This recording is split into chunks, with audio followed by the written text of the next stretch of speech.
I didn't ask. That was from a video game, of course.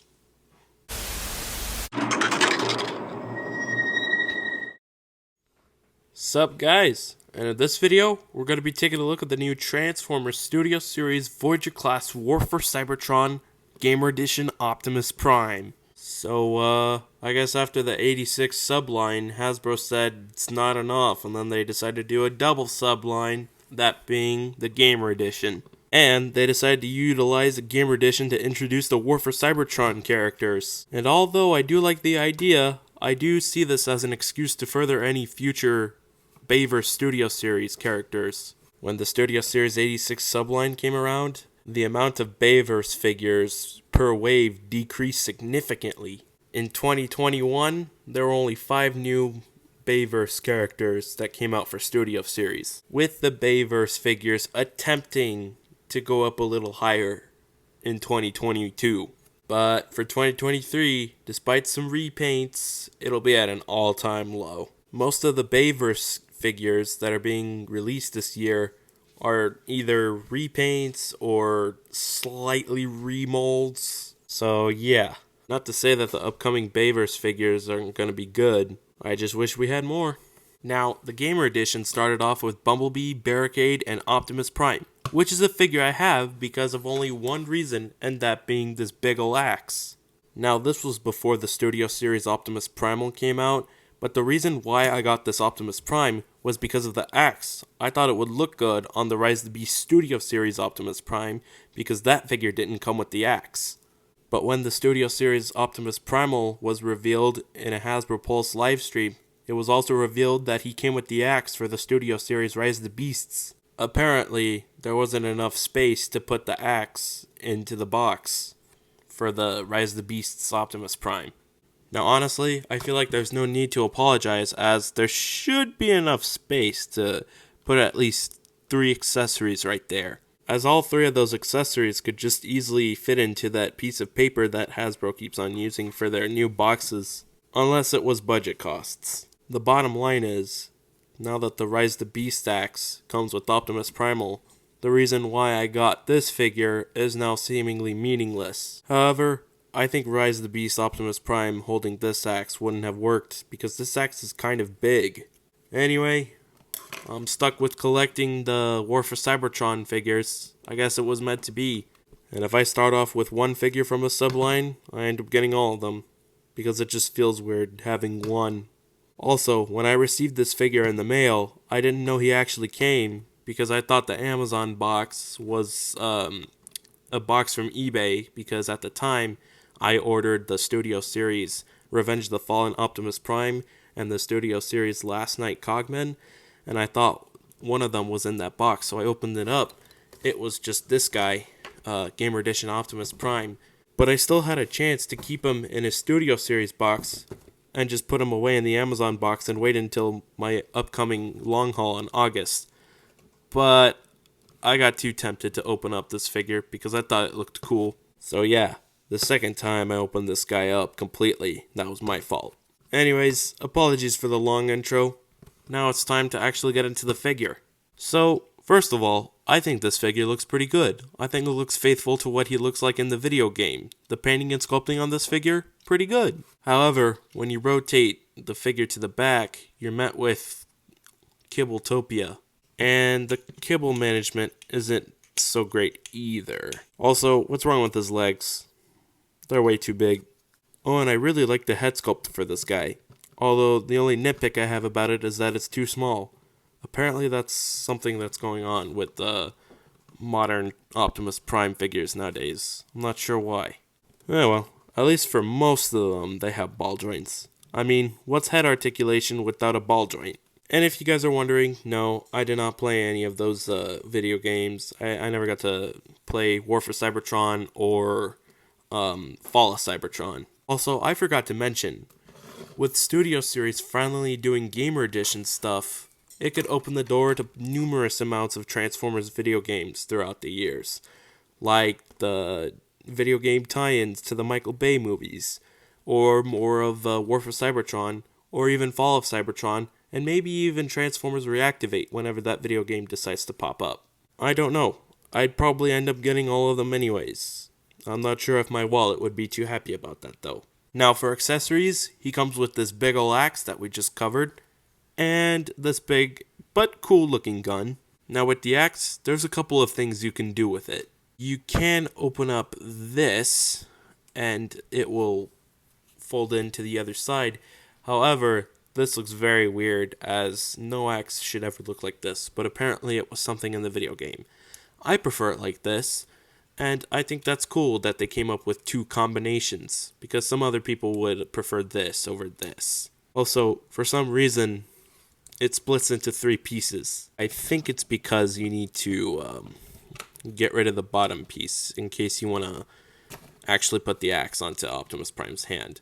And then you could put the bottom piece back. And to apply the gun onto Optimus Prime's arm, it seems they went back to doing the old O1 Bumblebee switcheroo thing that they started out all those years ago. You're just going to take the arm off and then plug the gun onto the peg. And there you go. And if that wasn't enough, you could actually put in blast effects that are 3mm compatible onto the gun. And for weapon storage, there's not really anything I could think of. However, there is one way to do it, although I'd rather not talk about it.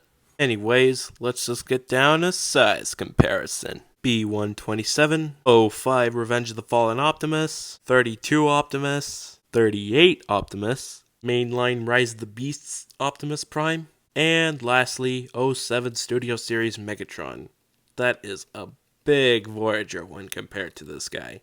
It's almost like the figures are starting to get downscaled again. I hope not. Anyways, let's just get down to articulation. Ball joint at the head, ups and downs, swivel, goofy butterfly joint, which can only be allowed if you open this up, bend at the shoulder, there we go. Full rotation at the arm, bicep swivel, bend at the elbow, wrist swivel, waist swivel, legs can spread, leg can move up that far, can move back can't move back at all. Thigh rotation, bend at the knee, and lastly, the foot can move from side to side. Now, before we get into transformation, I have to address some few things that I kind of missed out while I was reviewing this guy. Like the Matrix chamber. Yeah, the chest opens up to reveal the Matrix, which is like not all the way in, but whatever. I think it looks cool. It's okay. It's just not as good as the 86 one. I kind of like that one more. And you could actually store the arm onto the bottom over there. Okay. Now let's get down a transformation. And oh, don't worry, transformation is pretty easy. And it's satisfying too. First off, what you might want to do is open this up, push this down, rotate, leave it up like that. Rotate this whole section. Same thing with the other side, and push it down. Make sure you push it all the way down, because then you're going to want to push that in. And they will close in like so. And then to start off with the legs, you might as well just close these two in and then move the whole section up, in which it will give you an allowance to just move the arms all the way inwards. And then when you have both of them inwards, you're just going to tab them both together. And then what you're going to do next is you're going to push all of these down, close in the feet, open these up a bit, and then move the wheels upwards like so. And then when you move the whole leg assembly down, make sure you have the legs aligned to a point where these two slots right here peg into those two tabs from the arms, forming the back of the truck like so. Push this all the way down, and then to finally close in these panels, you just simply move the smokestacks up and then rotate them, in which they will tab into two places like so, thus forming the whole truck mode. Now for the truck, I gotta say, this is a very interesting looking truck mode. It's Cybertronian, and this is not what a truck looks like in real life. But at the same time, it is an alien-ish looking truck form, and it works in its own way. It's a nice little idea of what the Cybertronians used to transform into back when they lived in Cybertron. And I do like this, I really do. Although when I first saw this at first glance, I thought he turned into a car. because it looks like one, kinda. Now, as much as the truck looks good, when you flip it to the back, you're met with this. Now, it's not bad.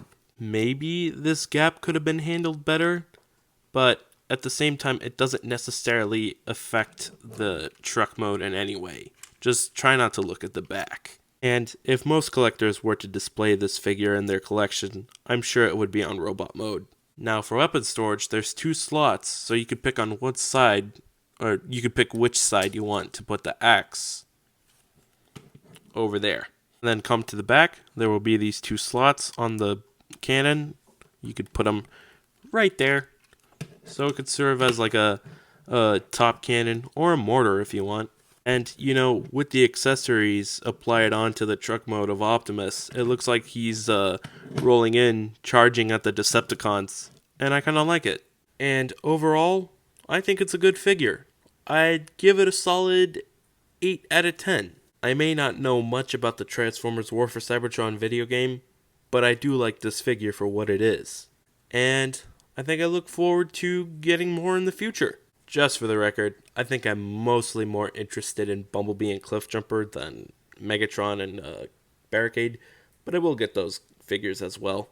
Anyways, if you're looking for any War for Cybertron figures, I think these new Studio Series War for Cybertron figures are definitely a good pickup. That is, if you could find these figures for a good price, because this guy is kind of a lot now. On Amazon, he's around $60, which is a lot for a Voyager. When I ordered this guy on Amazon, it was temporarily out of stock. That's why I didn't necessarily know when it was gonna come in the mail. But anyways, if you like this video, be sure to give it a like, and maybe share this with your friends as well. Be sure to hit that big red button, because I'm less than 20 from 3,000 subscribers, and that's a big deal. And you know, I guess it wouldn't hurt to reach a new goal, that being 5,000 subscribers on YouTube, and maybe eventually 10,000 subscribers. It could happen sooner than later, but I'm not going to get my hopes up. Not at least too much, though. Anyways, I think that's pretty much it. See ya.